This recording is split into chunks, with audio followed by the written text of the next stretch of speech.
All right, let's get into it.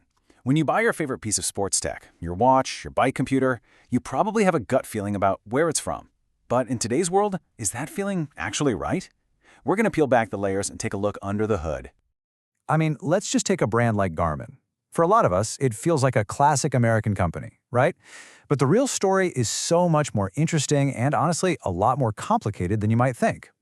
Now, to figure this all out, we're not just guessing. We're using an incredibly deep report from the tech site the5krunner.com as our map. They've done the hard work of untangling this global web of who owns what. So let's start peeling that onion. So the first and most obvious layer, right? It's that little label you find on the back of the box, on the device itself. Where is this thing actually made? And boom, right away, this first layer kind of shatters a lot of assumptions. The report from the 5K runner makes it crystal clear. It almost doesn't matter if you bought a watch from a brand you think of as American or Finnish. The physical device, it was almost certainly put together in Asia. The entire industry's manufacturing is packed into just a few key places. Okay, so if where it's made doesn't really tell us the company's nationality, maybe its home base does? Let's peel back that next layer and see where these companies have their main offices. And at first glance, this seems pretty simple. Wahoo is in Atlanta, Georgia. Koros is based in California. And the classic Finnish brands, Polar and Suunto, well, they're headquartered in Finland. It gives each of them a really clear national identity, a place they call home. But that's not the whole story. Not even close. In this is where things get really, really interesting. It turns out that a company's public headquarters, the address on their website, can be a whole world away from its legal home. And as you can probably guess, that's a very deliberate, very strategic financial move.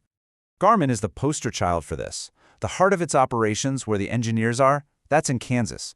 But the legal parent company, Garmin Ltd., is officially based in Switzerland. So why do that?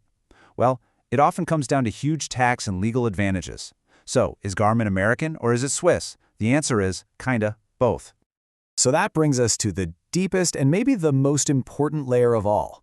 Who actually owns the company? Because at the end of the day, ownership is what drives every single decision.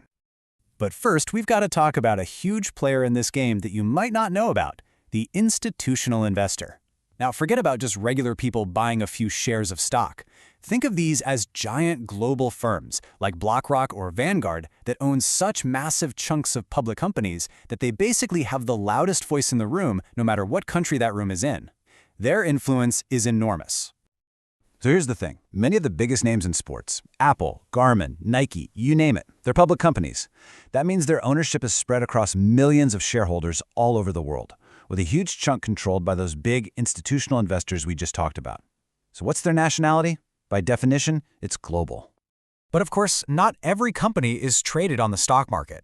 For private companies, the lines of ownership can be a lot clearer, and sometimes a lot more surprising. You really see a few main ways this plays out. Some companies, like Polar, are still mostly family-owned, which is pretty cool. Others, like the American company Whoop, are powered by massive global venture capital. A lot of their funding comes from groups like Japan's SoftBank. And then there's the most direct route. One company just straight up buys another one. And that last one, acquisition, gives us the perfect case study. Take Suunto.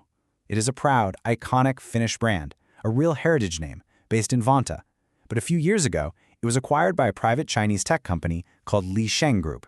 So the brand feels Finnish, the people are in Finland, but the ultimate owner is now Chinese. So after peeling back all those different layers, what does the big picture actually look like? Well, it's not a straight line from one country to your wrists. It's a complex, tangled, and truly global web. This cable really says it all. I mean, just look at Garmin again. American headquarters, Swiss legal home, global public ownership, and Asian manufacturing. Or Suunto, Finnish headquarters, but with Chinese ownership and manufacturing. Even a company like Whoop that feels very American is backed by global investors and manufactured in China. It's a total mix and match across the board. So, let's go back to that original question. Is your sports tech American or Chinese? The real answer is that it's probably a bit of everything.